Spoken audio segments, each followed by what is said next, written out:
Ereksiyanın pozulmasında, sərtləşmənin pozulmasında biz müxtəlif üsullardan istifadə edərək pasientləri müalicə edirik. Bu üsullarımızı bir neçə qrupa bölmək istəyirəm və o haqda sizi məlumatlandıracağam. Birinci üsul, əziz dostlar, dərman terapiyasıdır. Dərmanlarla ümumiyyətlə sərtləşmənin, ereksiyanın yaxşılaşması müalicə olunur. Bu dərmanlar iki qrupa bölünür. Bunlar bioloji aktiv maddələr də ola bilir və həmçinin kimyəvi preparatlar da ola bilir. İkinci qrup apardığımız müalicələr fizioterapevtik üsullarla olan müalicələrdir. Bu üsullardan müxtəlif üsulları biz istifadə edirik.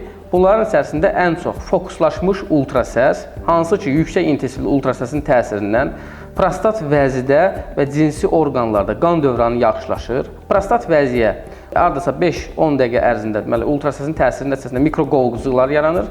Temperatur 43 dərəcəyə qədər qalxır. Prostat vəzidə iltihab prosesini aradan qaldırır və sərtləşmə prosesini yaxşılaşdırır. Digər apardığımız müalicə üsulu, fizioterapevtik üsul, şok dalğa terapiyasıdır. Şok dalğa terapiyasının nəticəsində biz həmin aparatla və kompress olunmuş havanın təsirinə yaranmış zərbə dalğasını penisə etməklə penisin sərtləşən toxumasında yeni mikrodamarların yaranmasını stimulyasiya edirik və penisdə growth faktor, yəni böyümə faktoru dediyimiz bir faktoru işə salırıq.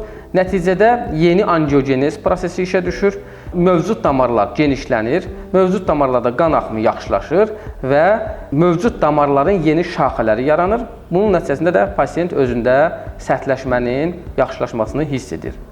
Bir də ən müasir müalicə üsullarından fizioterapevtik üsul olaraq fokuslaşmış maqnit terapiyasını istifadə edirik. Hansı ki, 30 dəqiqə ərzində sizdə aralıq nahiyəsində 20.000 impuls verərək, deməli, aralıq nahiyəsi əzələlərinin məşq etdirməsini sağlayır və nəticədə aralıq nahiyəsi əzələləri tonuslanır. Bu da sərtləşmənin yaxşılaşmasına kömək edir. Ereksiyanın pozulmasında dünyada ən son müalicə üsullarından olan zənginləşmiş qan plazması və ya penis plazma liftingi dediyimiz xüsusi bir müalicə üsulumuz var. Hansı ki, bu üsul nəticəsində biz pasientdən 20-22 qram qan kütləsi alırıq. Onu xüsusi cihazda 20 qramdan təxminən 3 qrama qədər qan plazmasının zənginləşmiş hissəsini ayırırıq və həmin plazma ilə platletlərlə zəngin plazmanı aktivləşdirib yenidən penis toxumasına yerdiririk. Və bunun nəticəsində penisdə yeni damar şaxələri, böyümə faktoru və sərtləşmə prosesi yaxşılaşır.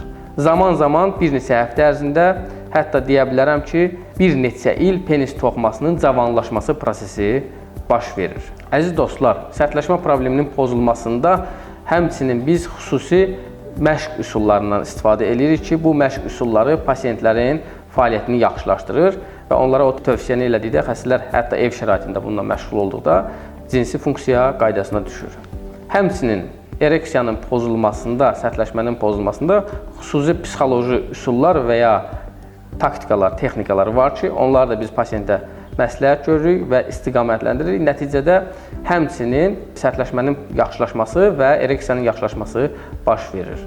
Doktor Həsən Səmədov sizin növbəti androloji və digər cinsi problemlər haqqında suallarınıza cavab verəcəm və bunun üçün bizim kanalımıza abunə ola bilərsiniz.